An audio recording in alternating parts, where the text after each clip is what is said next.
하나님 말씀입니다. 하나님 말씀은 창세기 22장입니다. 지난주에 이어서 두 번째 같이 나눕니다. 창세기 22장 1절부터 13절까지 말씀입니다.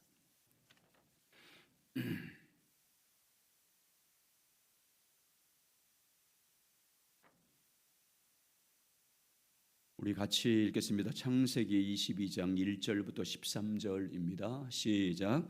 그 유리에 하나님이 아브라함을 시험하시려고 그를 부르시되 아브라함아 하시니 그가 이르되 내가 여기 있나이다. 여호와께서 이르시되 내 아들 내 사랑하는 독자 이삭을 데리고 모리아 땅으로 가서 내가 내게 일러준 한 산 거기서 그를 번제로 드리라. 아브라함이 아침에 일찍이 일어나 나귀의 안장을 지우고 두 종과 그의 아들 이삭을 데리고 번제에 쓸 나무를 쪼개어 가지고 떠나 하나님이 자기에게 일러주신 곳으로 가더니 제3일에 아브라함이 눈을 들어 그곳을 멀리 바라본지라. 이에 아브라함이 종들에게 이르되 너희는 나귀와 함께 여기 기다리라. 내가 아이와 함께 저기 가서 예배하고 우리가 너희에게로 돌아오리라 하고 아브라함이 이에 번제 나무를 가져다가 그의 아들 이삭에게 지우고 자기는 불과 칼을 손에 들고 두 사람이 동행하더니 이삭이 그 아버지 아브라함에게 말하여 이르되 내 아버지여 하니 그가 이르되 내 아들아 내가 여기 있노라. 이삭이 이르되 불과 나무는 있거니와 번제할 어린 양은 어디 있나이까.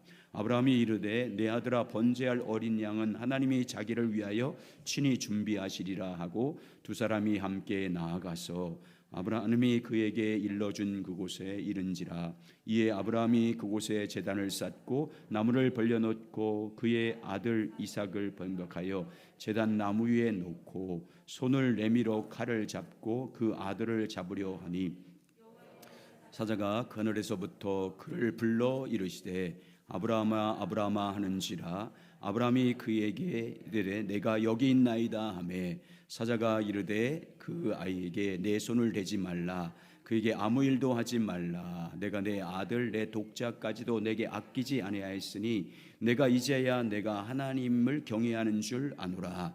아브라함이 눈을 들어 살펴본즉 한 순양이 뒤에 있는데 불이 숯불에 걸려 있는지라. 아브라함이 가서 그 순양을 가져다가 알을 대신하여 번제로 드렸더라. 아멘. 우리 제목 한번 따라서 하시죠. 하나님이 자기를 위하여 친히 준비하시리라. 같이 크게 한번 읽겠습니다. 시작. 하나님이 자기를 위하여 친히 준비하시리라. 아멘. 하나님께서 아브라함을 시험하시려고 사랑하는 독자 이삭을 번제로 바치라고 말씀하셨습니다. 그래서 지난주에는 하나님께서 시험하시려고 아브라함에게 이삭을 번제로 바치라는 말씀을 통해서 하나님께서 우리를 여러 가지 시험을 하시는 목적에 대해서 네 가지 같이 나누었습니다. 하나님께서 그의 사랑하는 자녀들, 그의 사랑하는 택한 백성들을 삶에서 만나는 여러 가지 고난이나 시험이나 문제를 통해서 우리를 징계하시고 훈련하시고 시험하시는 목적 네 가지 간단하게 말하겠습니다. 지난주에 나눈 것 첫 번째는 우리 마음을 겸손하게 하여 하나님을 찾게 하기 위해서입니다. 우리는 겸손하지 않으면 마음이 겸손하지 않으면 주님을 찾을 수 없습니다. 그런데 그 마음의 겸손함은 시험을 만나야 겸손해집니다. 언제 겸손해질까요? 우리의 가진 것을 다 잃어버려야 겸손해집니다. 큰 질병에 걸려야 겸손해집니다. 우리가 여러 가지 환경을 통해서 만나는 큰 고난을 당해야 겸손해집니다. 그걸 성경은 시험이라고 말합니다. 시험을 주시는 목적은 마음을 겸손하게 하기 위해서입니다. 마음을 하나님 앞에 겸손하게 해서 하나님을 찾게 하기 위해서입니다. 하나님이 시험하신 첫 번째 목적입니다. 두 번째는 그의 사랑하는 자녀들을 시험하신 목적은 마음을 겸손하게 해서 하나님을 찾음으로 사람이 육신의 떡을 위해 사는 존재가 아니라 하나님 입에서 나온 말씀으로 사는 존재라는 것을 가르쳐주기 위해서입니다. 우리가 마음을 낮추고 주님을 찾으면, 마음을 겸손해서 하나님을 찾으면 하나님은 성령을 통해서 하나님의 성경 안에서 우리에게 말씀을 주십니다. 그 말씀으로 사는 존재라는 것을 우리에게 알게 하기 위해서, 그러니까 그 말씀을 따라가게 하기 위해서 주님은 우리를 시험하신다라고 성경은 말씀합니다. 세 번째는 우리의 믿음을 온전하게 하기 위해서입니다. 우리가 예수 그리스도를 주로 영접했지만 믿음이 아직 온전하지 않습니다. 예수 그리스도의 장성한 믿음의 분량까지 성장하려면 우리가 시험이 있어야 됩니다. 시험을 통과해야 믿음이 성장합니다. 그래서 주님은 우리의 믿음을 온전하게 하기 위해서, 주님이 원하시는 그 믿음으로의 사람으로 세우기 위해서 우리를 시험하십니다. 훈련하십니다. 네 번째는 그 시험을 통해서 하나님을 정말 경외하는지, 내 사랑하는 독자 이삭보다, 여러분과 제가 이 땅에 사는 동안 내가 가장 존귀 여기고 그것 때문에 내 자존심이 세워지고 그것을 가장 사랑하는 그것보다 하나님을 더 사랑하는지, 그것보다 하나님을 더 경외하는지 우리를 확인하기 위해서 여러분에게 가장 좋아하는 것들을 하나님께 드리라고 말씀하시고, 그걸 또 빼앗기도 하시고 또 그런 문제를 만나기도 하시는 것입니다. 하나님을 정말 그것 잃어버려도, 내가 가장 존귀 여겼던 그것, 자식이라도 그것 잃어버려도 하나님을 더 경외하는지, 내가 이 땅에 산 동안 가장 존귀 여긴 그것 빼앗겨도, 그거 잃어버려도 그래도 하나님을 경외하는지를 확인하기 위해서 자기 택한 백성들을 끊임없이 근실히 시험하십니다. 여러분, 그 시험에 통과해서 하나님의 온전한 사람으로 세워지길 예수의 이름으로 축원합니다. 자, 오늘은 다섯 번째, 하나님께서 그 사랑하는 자들을 여러 가지 방법을 통해 시험하시는 목적은, 따라서 하시오, 믿음의 연단을 통해서 마침내 복을 주기 위해서입니다. 아멘. 하나님께서 이스라엘 백성들을 40년 동안 광야 생활을 하십니다. 광야 생활을 통해서 시험하시고 그를 낮추기도 하시고 훈련하십니다. 그 훈련의 목적을 뭐라고 말씀합니까? 그 광야 생활 40년 생활을 마친 다음에 모압 평지에 모인 다음에 모세를 통해서 그렇게 40년 동안 시험하시고 낮추신 이유를 뭐라고 말씀하냐면, 마침내 너희에게 복을 주기 위해서다. 복을 주기 위해서 시험한 것이다 라고 말합니다. 신명기 8장 16절 시작. 내 조상들도 알지 못하던 만나를 광야에서 내게 먹이셨나니 이는 다 너를 낮추시며 너를 시험하사 마침내 내게 복을 주려 하심이었느니라. 너를 시험하사 마침내 내게 복을 주려 하심이라 말합니다. 하나님께서 이스라엘 백성들을 광야 40년 동안 훈련하시고 시험하신 목적은 마침내 그 시험을 통과한 다음에 복을 주기 위한 것이라고 말씀합니다. 하나님이 약속하신 땅, 젖과 꿀이 흐르는 그 땅을 기업으로 마침내 주시기 위해서 연단한 것이다 라고 말씀합니다. 자, 아브라함도 보세요. 하나님께서 시험하신 궁극적인 목적이 무엇입니까? 오늘 그 사랑하는 독자 아들 이삭을 번제로 바치라고 주님께서 말씀하신, 시험하신 목적이 뭐예요? 마침내 복을 주기 위해서입니다. 하나님을 경외하는 줄 아브라함으로 말미암아 확인해서 통과한 다음에 하나님께서 복을 주기 위한 것이라고 말씀합니다. 그래서 이 시험을 통과한 다음에 하나님께서 복을 약속하잖아요. 자, 오늘 본문 15절부터 18절입니다. 같이 또 있습니다. 자, 15절부터 18절 시작. 여호와의 사자가 하늘에서부터 두 번째 아브라함을 불러 이르시되, 여호와께서 이르시기를 내가 나를 가리켜 맹세하노니 내가 이같이 아행하여 내 아들 내 독자도 아끼지 아니하였은즉 내가 내게 큰 복을 주고 내 씨가 크게 번성하여 하늘의 별과 같고 바닷가의 모래와 같게 하리니 내 씨가 그 대적의 성문을 차지하리라. 또 내 씨로 말미암아 천하 만민이 복을 받으리니 이는 내가 나의 말을 준행하였음이라 하셨다 하니라. 아멘. 사랑하는 여러분, 하나님의 약속과 복은 받았다고 곧바로 성취되는 게 아니에요. 하나님이 여러분에게 말씀을 주시고 또 어떤 비전을 주시고 꿈을 주셨다고 해서 그것이 바로 이루어지지 않습니다. 하나님의 약속된 복은 그냥 이루어지지 않아요. 언제 하나님께서 우리에게 약속한 복과 또 말씀과 하나님이 주신 비전들이 성취됩니까? 언제 이루어질까요?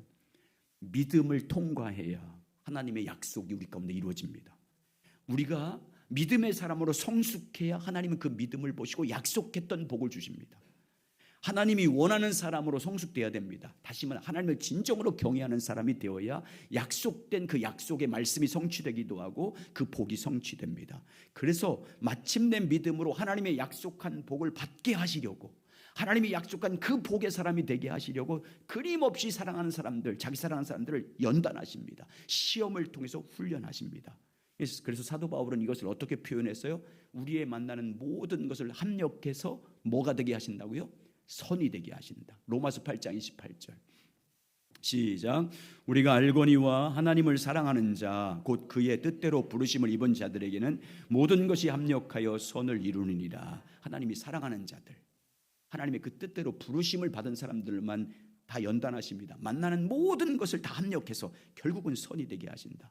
그러니까 여러분, 하나님의 훈련의 목적은 우리에게 복을 주기 위한 거예요. 하나님이 우리 가운데 만나는 모든 시험과 우리가 일상생활을 살면서 인생을 살아가면서 당하는 모든 연단과 시험의 목적은 마침내 우리에게 복을 주고 마침내 하나님의 선을 이루기 위한 것입니다. 하나님께서 약속하시고 또 말씀하신 그 복을 우리 가운데 주시기 위해서 끊임없이 그 복을 받을 만한 사람이 되게 하기 위해서 훈련으로 주시는 것입니다. 그래서 여러분, 우리가 믿음의 연단을 받을 때, 믿음의 시련을 당할 때 어떤 태도로 받아야 되겠습니까? 모든 우리 삶을 살아가면서 만나는 모든 일들을, 그것이 좋은 일이든 아니면 우리에게 고난이라 할지라도 그 모든 것들, 그 연단과 시험을 받을 때 어떤 태도로 받아야 되면, 하나님의 훈련으로 받아야 돼요. 하나님의 훈련, 나를 하나님이 약속한 복을 주기 위한 하나님의 훈련으로 받아야 됩니다. 여러분 앞에 만나는 모든 시련들이나 모든 사건이나 문제나 모든 연단의 그런 시험들을 다 하나님이 나를 훈련하기 위한 것이라는 것을 받아야 돼요. 나를 믿음의 사람으로 세우기 위한 하나님의 훈련이다라고 믿어야 됩니다. 여러분, 하나님께서 우리에게 주신 믿음의 시련은요, 쉬운 일이 없어요. 하나님의 징계이기 때문에 육신의 삶의 고난입니다. 그래서 성경은 하나님의 시험을 믿음의 시련이라고 표현하고 있고, 징계라고 표현하고 있고, 꾸지람이라고 표현하고, 채찍질이라고 표현하고 있어요. 베드로 사도 같은 건 어떻게 표현하고 있어요? 고난을 받을 때 즐거워 보이지 않는다, 슬퍼 보인다, 이렇게 표현하고 있잖아요. 이스라엘 백성들에게는 믿음의 시험을 뭘로 표현했어요? 광야 생활 표현하고 있어요. 성경이 이렇게 말할 정도로 믿음의 시험은 쉬운 일이 없어요. 우리의 육신에게 시련입니다. 그러므로 우리는 믿음의 시험을 당할 때 어떤 태도와 자세로 가져야 되냐면, 어떤 태도와 믿음으로 내가 당하는 시험과 문제를 받아들여야 되냐면 하나님의 훈련으로 받아들여야 됩니다. 내가 당하는 모든 믿음의 시련, 어떤 것이든 그것을 하나님의 훈련으로 받아들여야 됩니다. 나의 믿음을 순금처럼 나오게 하기 위한 하나님의 훈련으로 내게 허락한 것으로 받아야 됩니다.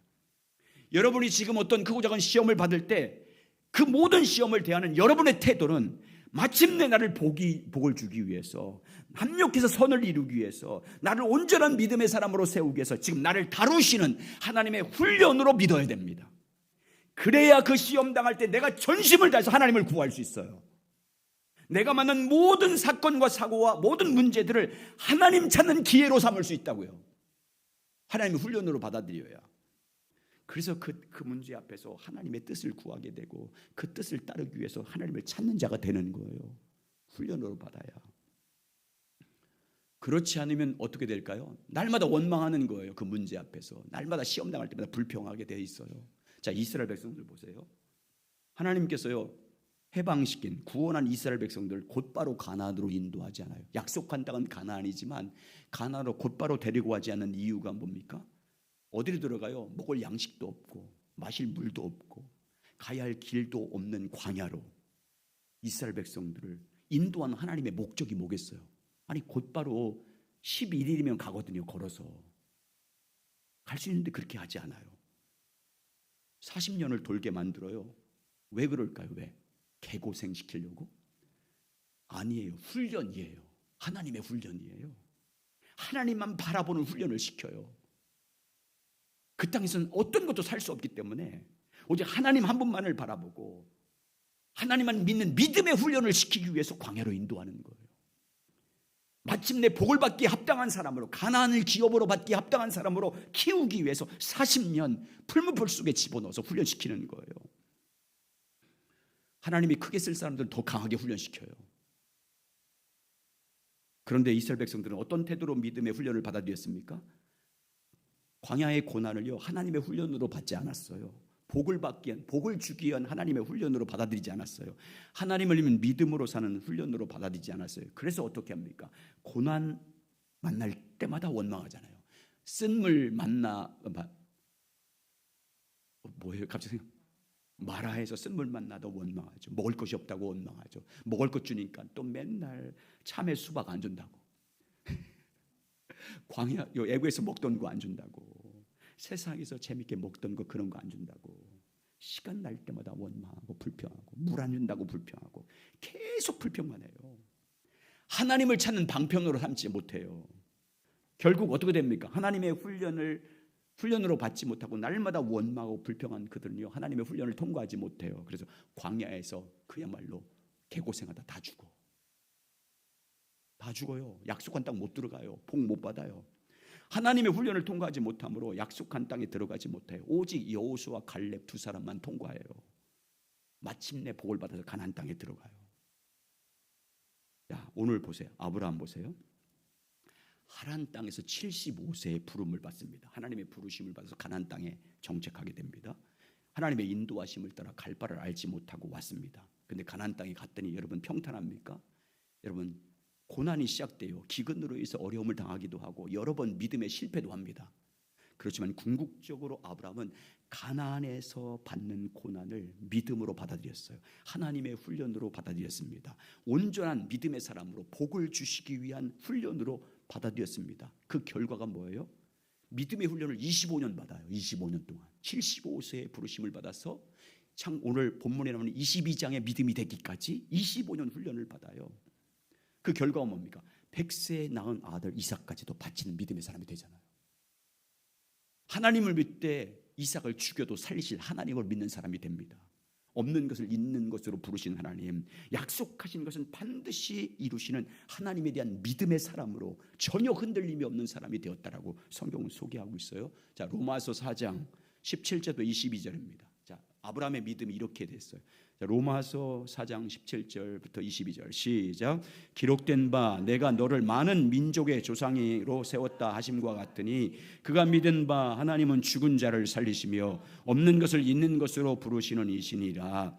아브라함이 바랄 수 없는 중에 바라고 믿었으니 이는 내 후손이 이가 같으리라 하신 말씀대로 많은 민족의 조상이 되게 하려 하심이라. 그가 100세나 되어 자기 몸을 죽은 것 같고 사라의 태와 죽은 것 같음을 알고도 믿음이 약하여지지 아니하고 믿음이 없어 하나님의 약속을 의심하지 않고 믿음으로 견고하여져서 하나님께 영광을 돌리며 약속하신 그것을 동안 능히 이루실 줄을 확신하였으니 그것이 그에게 의로 여겨졌더라. 여러분 믿음 따라서 믿음의 시련은 하나님의 훈련입니다. 여러분과 제가 당하는 삶의 믿음 생활하면서 주를 따르면서 당하는 모든 시험이나 어려움이나 문제, 모든 사건들은요 다 하나님의 훈련이에요. 나를 복의 사람으로 세우기 위한 훈련입니다. 온전한 믿음의 사람으로 선이 되게 하신 하나님의 훈련입니다. 그러므로 여러분 앞에 어떤 크고 작은 시험과 어려움을 당할 때마다 하나님의 훈련으로 받으시기 바랍니다. 나를 복의 사람으로 세우기 위한 하나님의 훈련을 받고 더 주님 그 고난의 날에 그 시험의 때 더 주님을 찾으시길 주의 이름으로 축원합니다. 주님의 뜻을 구하시길 주의 이름으로 축복합니다. 그래서 그 훈련을 잘 통과해서 마침내 여러분의 믿음이 순금 같은 믿음, 선이 되게 하시고 복이 되게 하시는 하나님을 실제로 경험하는 여러분 되시길 예수의 이름으로 축원합니다.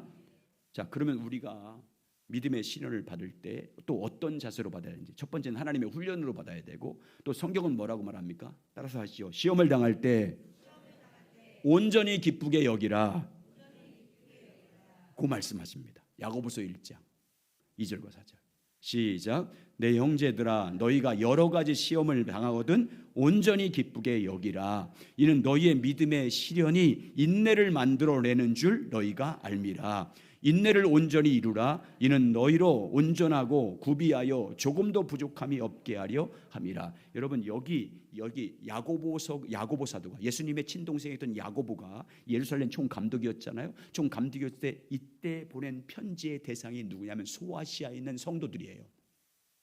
그들은 로마 황제를 숭배하지 않는 이유로, 그리고 이단들의 핍박으로 인해서 아주 심각한 고난을 당했어요. 사자의 밥으로, 검투사, 그 사람 죽이는 훈련 도구로, 그리고 화형을 당하고 온갖 핍박을 당했어요. 그 시험을 당할 때 그 시험을 말하는 거예요. 그 시험을 오늘 야고보 사도 뭐래요? 온전히 기쁘게 여기래.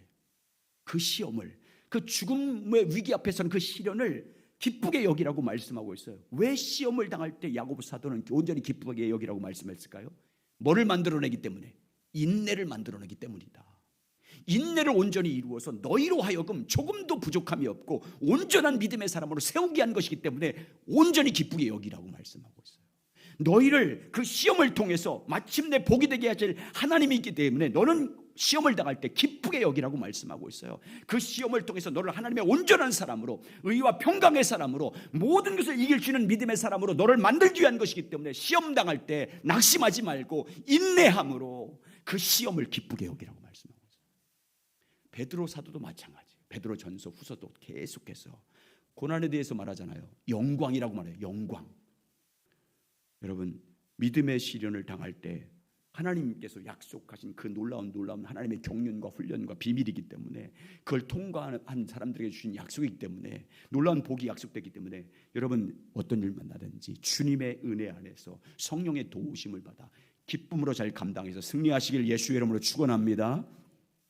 마지막으로 우리가 믿음의 연단을 받을 때 어떤 태도와 마음의 자세로 받아들여야 되냐면, 내가 감당할 시험만 하나님은 허락하신다. 내가 시험을 당할 때, 내가 어떤 고난을 당할 때 하나님께서 나에게 시험을 허락한 그 시험들은 내가 감당할 수 있는 것만 허락하신다는 것을 기억해야 됩니다. 여러분에게 그 여러 가지 시험을 만나게 한 것은 여러분에게 감당할 수 있는 것만 허락하십니다. 자, 고린도전서 10장 13절 이렇게 말합니다. 시작. 사람이 감당할 시험 밖에는 너희가 당할 것이 없나니 오직 하나님은 미쁘사 너희가 감당하지 못할 시험 당함을 허락하지 아니하시고 시험 당할 즈음에 또한 피할 길을 내사 너희로 능히 감당하게 하시느니라. 아멘. 우리 하나님의 성품 중에서 가장 대표적인 성품이 신실하심입니다. 하나님의 신실하심. 이걸 뭘로 표현했어요? 미쁘사. 이 말은 미쁘사. 하나님은 미쁘사. 신실하시다 그 말입니다. 신실하신 하나님은 우리를 시험하시되 우리가 감당할 수 있는 시험만 허락하십니다. 신실하신 하나님은 우리가 감당할 수 없는 시험 당하는 것을 결코 허락하지 않아요. 그리고 신실하신 하나님은 우리가 시험하는 것과 동시에 우리에게 무슨 길을 예비해 두신대요? 피할 길을 주신대요. 우리가 감당할 수 없으면 차선으로 피할 길을 주신대요. 다른 방법으로 그 시험을 통과할 수 있는 다른 길을 열어주신다고 말씀하고 있어요. 그래서 우리로 하여금 다 어떻게 한대요? 능히 감당하게 하신다. 충분히 그 시험을 이길 수 있도록 하신다. 충분히 그 시험을 감당해서 하나님의 뜻을 이루도록 해주신다고 말씀합니다. 자, 아브라함 보세요. 하나님께서 100세에 낳은 아들 이삭을, 그게 이삭이 한 20살에서 25살 정도 됐다고 말합니다. 그때 그 이삭을 모리아 산의 번제물로 바치라고 시험하십니다. 하나님께서 아브라함에게 이 시험을 하신 이유는 무엇 때문이에요? 아브라함이 감당할 수 있으니까. 아브라함에게만 하는 거예요. 여러분에게 안 해요. 여러분 감당할 수 없어요. 혹시 감당할 수 있는 사람 모르지만 감당할 수 있으면 허락하시는 거예요. 그래, 아브라함은 어떻게 믿음으로 순종해요. 하나님이 나에게 감당할 수 있으니까 이 시험을 내게 허락한 걸 믿고 즉각 순종합니다. 그런데 여러분, 하나님 보십시오. 아브라함이 믿음으로 순종해서 이삭을 제단에 올려놓고 죽이려고 할 때 하나님 어떡합니까? 피할 길을 주세요. 순양을 준비해 놔서 이삭 대신에 차선으로 순양을 번제물로 하나님께 드리해서 그 뜻을 이루게 하십니다. 피할 길을 열어주셔서 새로운 방법으로 넉넉히 감당할 수 있도록 그 길을 인도하세요. 우리 하나님은 그렇게 해요. 우리가 감당할 수 있는 것 허락하시고 감당할 수 없는 피할 길을 주세요. 그래서 어떻게 합니까? 13절 14절 보세요. 자, 오늘 본문 13절 14절 시작. 아브라함이 눈을 들어 살펴본즉 한 순양이 뒤에 있는데 뿔이 숯불에 걸려 있는지라 아브라함이 가서 그 순양을 가져다가 아들을 대신하여 번제로 드렸더라. 아브라함이 그 땅 이름을 여호와 이레라 하였으므로 오늘까지는 사람들이 이르기를 여호와의 산에서 준비되리라 하더라. 아멘. 여러분, 하나님께서 우리를 연단하신 모든의 믿음의 시련은 우리를 유익하게 하기 위해서입니다. 아멘. 여러분, 그렇게 믿어야 됩니다. 여러분과 제 앞에 어떤 일 만나든지 우리를 유익하게 하기 위한 것이다. 그래서 우리가 그 믿음의 시련을 당할 때 우리를 겸손함으로 하나님을 전심으로 찾기 하기 위한 것이라는 것을 믿어야 됩니다. 문제는 믿음의 시련을 당하는데도 가만히 있는 사람이 문제예요. 주님을 찾아야 되는데 걱정만 해. 주님 찾으라고 지금 그런 시험을 만나게 한 건데, 그런 문제를 당하게 한 건데, 믿음의 시련을 통해서 내 마음을 겸손하게 함으로 하나님을 전심으로 찾아서 은혜 주기 위한 것입니다. 오직 하나님을 믿는 믿음으로 살아감으로 말미암아 마지막 복을 받게 하기 위한 거예요. 하나님과 친밀히 교제함으로 말미암아 하나님의 온전한 사람으로 세워서 하나님을 경외하는 사람으로 만들기 위해서, 그래서 결국 하나님의 유업을 주기 위해서입니다. 그러므로 여러분, 모든 시험을 당할 때 낙심하지 마시기 바랍니다. 믿음의 시련을 당할 때마다 복을 주기 위한 하나님의 훈련으로 받고 그 훈련에 동참하시길 주의 이름으로 축복합니다. 합력해서 선을 이루시고 능히 감당하게 하시고 이기게 하실, 또 피할 길을 주실 하나님을 믿고 그 하나님을 믿음으로 그 하나님을 전심으로 찾으시기 바랍니다. 하나님과 친밀히 교제하면서 주님의 얼굴을 구하며 주님의 인도하심을 구하시길 주의 이름으로 축원합니다. 그 시험을 통해서 나에게 주시는 주님의 뜻이 무엇인지 알기를 갈망하면서 주님을 찾고 성령이 인도하는 대로, 뜻하신 대로 순종하여 나가는 여러분 되시길 주의 이름으로 축원합니다. 그래서 그 뜻이 이루어지고 믿음이 성장해서 아브라함처럼 약속된 복을 받으시길 예수의 이름으로 축원합니다. 자, 그러면 오늘 본문의 관점을 예수 그리스도에게 초점을 맞춰서 이 말씀을 적용해 보겠습니다. 모리아산에 이삭을 번제물로 드려진 것과 갈보리 골고다 언덕의 십자가에서 대속제물에 죽으신 예수 그리스도와 연결해서 말씀을 드리겠습니다. 이렇게 하는 이유는 구약 성경은 다 예수 그리스도의 예표이기 때문입니다. 구약에서 나온 모든 사건들은 바로 예수 그리스도를 증거하는 것입니다. 그래서 예수님도 뭐라고 말씀했습니까? 요한복음 5장 39절. 너희가 성경에서 영생을 얻는 줄 생각하고 성경을 연구하오니와. 이 성경은 무슨 성경이에요? 구약 성경이에요. 신약이 안 기록되어 있어요. 구약 성경. 이 구약 성경이 곧 누구에 대해서 증거한 거래요? 네, 예수님에 대해서 증거한 거라고 말해요. 그래서 저는 모든 성경을 예수 그리스도의 관점으로 봐요. 예수 그리스도 다 연결시켜요. 저는 모든 성경을 해석할 때마다 예수 그리스도와 다 연결시켜요. 모든 사건, 절기, 말씀, 피 흘림 다 구약이든 신약이든 예수 그리스도에 초점을 맞춰요. 자, 그러면 먼저 모리아산과 예수 그리스도의 관계를 살펴보겠습니다. 하나님께서 아브라함에게 모리아 땅으로 가서 그 땅에 하나님이 지시한 산에 올라가서, 그러니까 우리는 모리아산이라고 얘기하잖아요. 모리아 땅으로 가서 그 산에 있는 주님이 지시한 산에서 이삭을 번제로 바치라고 말합니다. 그 모리아 산은요, 다윗과 먼저 연관이 있는 산이에요. 다윗이 하나님의 뜻을 거역했어요. 막 나라가 확장되고 인구가 늘어가니까 자기를 과시하고 싶었어요. 그래서 인구 조사를 시킵니다. 하나님의 말씀을 거역하고 인구 조사를 해요. 하나님이 시키지 않는데 자기 이름을 내기 위해서 인구 조사를 했다가 하나님의 재앙이 임합니다. 전염병이 퍼져서 7만 명가량이 죽어요, 백성들이. 그때 다윗이 자기 잘못을 회개하면서 아리우나 타작마당을 사요. 아리우나 타작마당을 사서 그곳에 제단을 쌓고 속죄를 위한 제물과 번제물을 드립니다. 바로 다윗이 하나님께 번제를 드린 그곳 아리우나 타작마당이 바로 모리아 땅에 있습니다. 모리아 산에 있어요. 그 모리아 산은 또 누구와 연관이 있냐면 솔로몬과 연관했습니다. 솔로몬이 왕이 되자 다윗을 통해서 건축하고자 했던 성전을 건축하게 됩니다. 성전을 건축해요. 바로 성전을 건축하는데 그 성전이 세워진 그곳이 바로 모리아 산에 있어요. 모리아 산 자리예요. 그러니까 모리아 산은 여기 지금 아브라함이 이 약속을 받아 모리아 산으로 가서 번제를 드렸다 할 때 아브라함은 부엘사바에서 살고 있었기 때문에 그 땅은 3일 길을 가게 되지 않습니까? 그곳이 뭐냐? 모리아 산은 예루살렘에 있는 한 산이에요. 예루살렘에 있는 한 산이에요. 예루살렘에 있는 그 산은 뭐예요? 예수 그리스도께서 십자가에 달려 죽으신 산이에요. 우리의 모든 죄를 속죄하기 위해서 십자가에 죽으신 그 산 갈보리 산이에요. 골고다 언덕이 있는 그 산이에요. 이삭이 모리아산에 번제로 드렸던 것처럼 예수 그리스도는 그 갈보리산, 그 골고다 언덕 있는 십자가에서 달려 죽으십니다. 우리의 모든 죄를 대신 지고 갈보리산에 있는 십자가에서 속죄물이 되어서 죽으십니다. 그러니까 이삭이 번제물로 모리아산에 바쳐진 것은 하나님의 모형이에요. 이삭이 씨로 이 땅에 오실 그리스도가 앞으로 우리의 모든 죄를 속량하기 위해서 이삭처럼 그 산에서 번제로 드려질 것이라는 것을 미리 아브라함에게 예표로 보여준 사건이에요. 예수께서 십자가에 죽으심으로 우리의 모든 죄를 속량해 주실 번제물로 죽으심으로 말미암아 속량해 주실 것을 미로 예표로 보여주기 위해서 아브라함에게 이삭을 바치라고 한 거예요.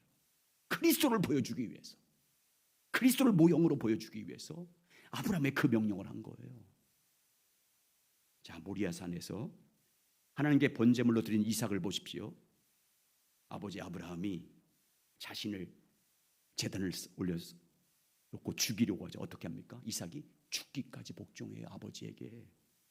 아버지 아브라함이 죽기까지 복종해요. 예수 그리스도 보십시오. 갈보리 산에 세워진 십자가에 달려서 죽으실 때 하나님 아버지께 어떻게 합니까? 아버지의 뜻을 따르기 위해서 죽기까지 복종하잖아요. 십자가에서.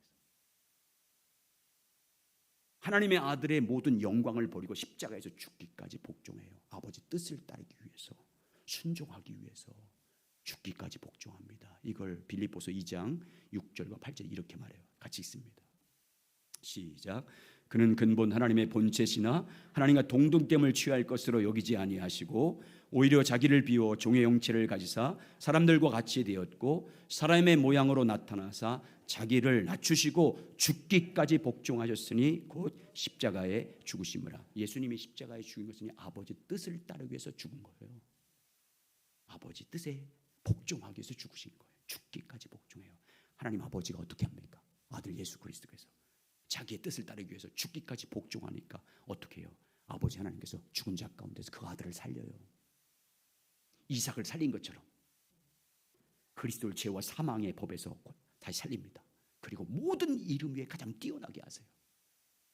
하나님 우편에 예수 그리스도를 알게 해서 예수의 무릎 앞에 모든 이름을 꿇게 만듭니다. 그 말은 믿는 자나 믿지 않는 자 다 그 앞에 심판받게 돼 있어요. 그리고 누구든지 그가 성품이었다든지 그 인격이 어떠든지 그 삶이 어떠든지 이 예수를 주라고 시인하면 다 영생을 받게 하십니다. 빌립보서 2장 9절과 11절 시작. 이러므로 하나님이 그를 지극히 높여 모든 이름 위에 뛰어난 이름을 주사 하늘에 있는 자들과 땅에 있는 자들과 땅 아래에 있는 자들로 모든 무릎을 예수의 이름에 꿇게 하시고 모든 입으로 예수 그리스도를 주라 시인하여 하나님 아버지께 영광을 돌리게 하셨느니라. 아멘. 이제부터 여러분 십자가에 죽으시고 부활하신 예수 그리스도 그분을 여러분의 주님으로 믿고 여러분 안에 계신 그리스도와 친밀히 교제하시기 바랍니다. 그분과 교제해서 그분의 마음을 배워야 돼요. 그리스도 예수의 마음, 십자가에 죽기까지 복종한 그 마음을 어떤 마음인지 깨닫고 성령을 통해서 가르침 받아서 그 마음을 가진 자가 돼서 여러분과 저도 아브라함 아버지에게 죽기까지 복종한 이삭처럼 우리 하나님 아버지께 그분의 뜻하신 일에 이삭처럼 예수 그리스도처럼 성령의 도우심을 받아 그분의 뜻이라면 죽기까지 복종하는 여러분과 제가 되시기 바랍니다. 그런 은혜라 여러분 가운데 함께해서 또 예수 그리스도와 함께 그 영광에 참여하시길 주의 이름으로 축원합니다. 두 번째, 이삭 자신이 하나님께 드려진 번제물이었습니다. 2절 여러분 본문 앞에 없습니다. 2절 읽겠습니다. 오늘 본문 22장 2절 시작. 여호와께서 이르시되 내 아들 내 사랑하는 독자 이삭을 데리고 모리아 땅으로 가서 내가 내게 일러준 한 산 거기서 그를 번제로 드리라. 이삭은 아브라함의 독자입니다. 정말 사랑하는 독자, 백세에 낳은 약속의 아들입니다. 근데 하나님은 내 사랑하는 독자 이삭을 번제로 하나님께 드리라고 말씀합니다. 그래서 아브라함은 그 사랑하는 독자 이삭을 모리아 땅에 있는 한 산 하나님이 지시한 땅으로 가서 번제로 드립니다. 자, 예수 그리스도는 하나님의 독생자입니다. 예수 그리스도는 하나님이 사랑하는 유일한 독생자 아들입니다. 하나님 아버지는 그래서 사랑하는 독생자 예수 그리스도를 사랑하셨고 예수 그리스도에게 모든 권세를 주셨습니다. 하늘과 땅의 모든 권세를 아들 예수 그리스도에게 주셨고 모든 만물을 아들로 말미암아 창조하게 하셨어요. 아들을 위해서 창조했어요. 모든 만물은 사람이든 모든 피조물을요 아들을 위해서 창조했고 아들에 의해서 창조되었고 아들에 의해서 보존되도록 하셨어요. 골로새서 1장 15절 20절 시작. 그가 보이시지 아니하신 하나님의 형상이요 모든 피조물보다 먼저 나신 이시니 만물이 그에게서 창조되되 하늘과 땅에서 보이는 것들과 보이지 않는 것들과 혹은 왕권들이나 주권들이나 통치자들이나 권세들이나 만물이 다 그로 말미암고 그를 위하여 창조되었고 또한 그가 만물보다 먼저 계시고 만물이 그 안에서 함께 섰느니라. 거기까지 모든 만물을 창조 모든 만물 아들 예수 그리스도의 모든 권세와 영광을 주고 아버지께서 모든 피조물을 창조하게 하셨어요. 그렇게 하나님은 아버지 독생자 예수 그리스도를 사랑했어요. 그런데 여러분, 하나님 아버지께서 그 독생자 예수 그리스도 어떻게 합니까? 여러분과 저와 저의 죄를 속량하는 번제물로 보내어 이 땅에, 죄 없으신 그분이 죄인 우리를 대속하는 제물로 이 땅에 보내십니다. 그 사랑하는 독자 예수 그리스도를 우리의 모든 죄를 속량하는 속죄 제물로, 그리고 십자가에 번제물로 죽이십니다. 번제물로 죽이심으로 말미암아 우리의 모든 죄를 속량하십니다. 그를 믿는 자마다 다 죄 사함을 받게 만들고 독생자 예수 그리스도를 믿는 자마다 영생을 선물로 주십니다. 하나님 아버지가. 요한복음 3장 16절 18절 시작. 하나님이 세상을 이처럼 사랑하사 독생자를 주셨으니 이는 그를 믿는 자마다 멸망하지 않고 영생을 얻게 하려 하심이라. 하나님이 그 아들을 세상에 보내신 것은 세상을 심판하려 하심이 아니요 그로 말미암아 세상이 구원을 받게 하려 하심이라. 그를 믿는 자는 심판을 받지 아니하는 것이요 믿지 아니하는 자는 하나님의 독생자의 이름을 믿지 아니하므로 벌써 심판을 받은 것이니라. 여러분, 하나님 아버지께서 독생자 예수 그리스도를 우리의 속죄 제물로 이 땅에 죽으셔서 그 그리스도를 통해서 모든 죄를 속량하신 하나님 아버지는 이제부터 우리를 구원하는 조건을 단 한 가지만 제시합니다. 우리 행위가 아니라, 우리의 노력이 아니라, 우리의 선함이 아니라, 우리가 어떤 율법의 행위를 행함으로 아니라 오직 하나님의 독생자 예수 그리스도, 그가 보내신 번제물 되어 죽으신 예수 그리스도를 믿는 믿음만 요구합니다. 그리스도를 믿는 자마다, 독생자, 우리를 사랑해서 보내신 독생자 예수 그리스도를 믿는 자마다 그 믿음을 의로 인정해 주십니다. 믿음대로 되게 하십니다. 믿음대로 구원하십니다. 그래서 우리는 오직 믿음으로 살아야 됩니다. 오직 예수 그리스도를 여러분 마음 가운데 독생자 예수 그리스도를 여러분의 주님으로 믿으시기 바랍니다. 믿는다는 말은 그냥 시인하고 입으로 인정한다 그 말이 아니에요. 이제 그분을 나의 주님으로 믿는다 그 말은 그분으로 산다 그 말이에요. 그 주님이기 때문에, 주인이기 때문에 이제 내 마음대로 살지 않고, 이제까지는 내 마음대로 살고 내가 하고 싶은 거 살고 내가 좋아하는 일에 내가 비전을 갖고 목적을 가지고 살았지만 이제는 예수 그리스도가 나의 목적입니다. 예수 그리스도가 나의 주인입니다. 이제 그분의 뜻만 따르겠습니다. 이게 믿는 거예요. 그렇게 믿음으로 살아가실 주의 이름으로 축원합니다. 그래서 예수 안에서 영생을 누리며 살길 주의 이름으로 축복합니다. 세 번째, 모리아 산을 올라갔을 때 이삭은 자기가 지고 온 나무를 번제물로, 번제를 들 나무를 직접 지고 올라갔어요. 번제물이 되어 죽을 제단을 쌓을 나무를 이삭은 직접 지고 올라갑니다. 6절 보세요. 6절 시작. 아브라함이 이에 번제 나무를 가져다가 그의 아들 이삭에게 지우고 자기는 불과 칼을 손에 들고 두 사람이 동행하더니, 자, 그리고 모리아산 하나님이 지시한 땅에 도착했습니다. 그리고 이삭이 지고 온 나무를 제단 위에 올려 쌓고 결박해서 올립니다. 9절 보세요. 자, 9절 시작. 하나님이 그에게 일러준 곳에 이른지라 이에 아브라함이 그곳에 제단을 쌓고 나무를 벌려놓고 그 아들 이삭을 결박하여 제단 나무에 올려놓고, 이삭이 지고 온 나무를 제단을 쌓습니다. 그리고 그 나무에 이삭을 올려놓습니다. 예수님 보세요. 갈보리 골고다 언덕을 올라가실 때 무엇을 지고 올라갑니까? 자기가 매달릴 죽을 나무 십자가를 지고 직접 올라가십니다. 마침내 골고다의 언덕에 올라가자 로마 군병들이 어떻게 합니까? 예수님이 지고 온 그 나무 십자가에 예수님을 못 박습니다. 예수님의 손과 발을 십자가에 못 박습니다. 그리고 그 십자가를 세웁니다. 예수님은 자기가 지고 올라간 십자가의 화목제물이 돼서 달려 죽으셨습니다. 자기가 지고 올라간 십자가의 죽음으로 하나님과 인간을 화목하게 하셨습니다. 예수님이 그 십자가에서 흘린 피로 우리의 모든 죄를 속량하셨습니다. 그래서 누구든지 예수님이 십자가에 흘린 그 피를 의지해서 하나님께 나갈 수 있게 했습니다. 은혜의 보좌 앞에 내 공로가 아니라, 내 의가 아니라, 내 이름이 아니라 예수 십자가의 보혈의 공로를 의지해서 예수의 이름으로 예수의 피를 의지해서 하나님의 은혜의 보좌 앞에 담대히 나갈 수 있는, 누구든지 갈 수 있는 길을 활짝 열어주셔서 하나님의 가족이 되게 하셨습니다. 자, 그걸 바울은 이렇게 요약합니다. 에베소 2장 11절부터 19절 시작. 그러므로 생각하라. 너희는 그때 육신으로는 이방인이요 손으로는 육체에 행한 할례를 받는 무리라 칭하는 자들로부터 할례를 받지 않는 무리라 칭함을 받는 자니라. 그때 너희는 그리스도 밖에 있었고 이스라엘 나라 밖의 사람이라. 약속의 언약에 대하여는 외인이요 세상에서 소망이 없고 하나님도 없는 자이더니 이제는 전에 멀리하였던 너희가 그리스도 예수 안에서 그리스도의 피로 가까워졌느니라. 그는 우리의 화평이신지라 둘로 하나를 만드사 원수된 것 곧 중간에 막힌 담을 자기 육체로 하시고 법정으로 된 계명의 율법을 폐하셨으니 이는 이 둘로 자기 안에서 한 새 사람을 지어 화평하게 하시고 또 십자가로 이 둘을 한 몸으로 하나님과 화목하게 하려 하심이라. 원수된 것을 십자가로 소멸하시고 또 오셔서 먼데 있는 너희에게 평안을 정하시고 가까운 데 있는 자들에게 평안을 전하였으니 이는 그로 말미암아 우리 둘이 한 성령 안에서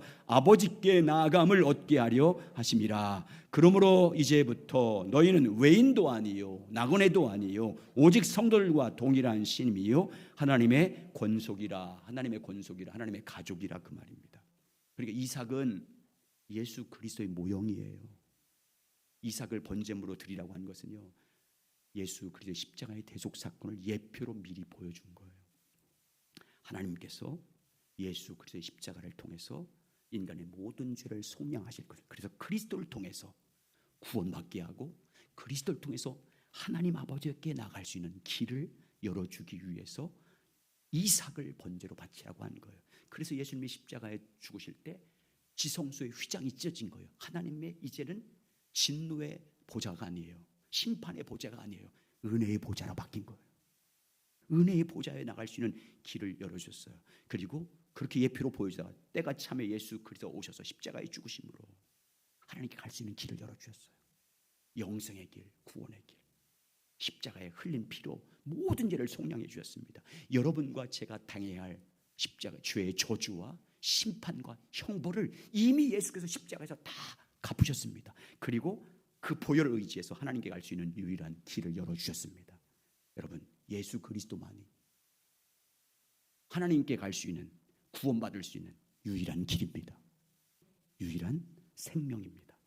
그러므로 오직 믿음으로 살아야 됩니다. 예수 그리스도, 그분을 내 주님을 믿고 이제는 예수로 살아야 됩니다. 이제 우리를 살게 하신, 육체 가운데 살게 하신 것은 내가 사는 게 아니라 내 안에 계신 그리스도를 믿는 믿음으로 살게 하기 위해서, 믿음으로 살게 하기 위해서 우리를 구원하신 것입니다. 이제부터 여러분 안에 계신 그리스도, 그분의 성령의 도우심을 따라서 날마다 주님과 교제하면서 그분의 인도하신 대로 따라가시기 바랍니다. 예수 그리스도를 주로 인정하고 산다는 것은 대표적인 실제 삶은 내 마음대로 사는 것이 아니라, 내 생각대로 하는 것이 아니라, 내 뜻대로 사는 것이 아니라 내 안에 계신 주님과 교제해서 그분의 뜻을 구하고 그분의 인도한 대로 따라가는 삶이 예수를 주로 시인하는 삶입니다. 누구든지 주를 시인한 자마다 구원을 받으리라. 그렇게 살아가시길 예수의 이름으로 축원합니다. 일어나셔서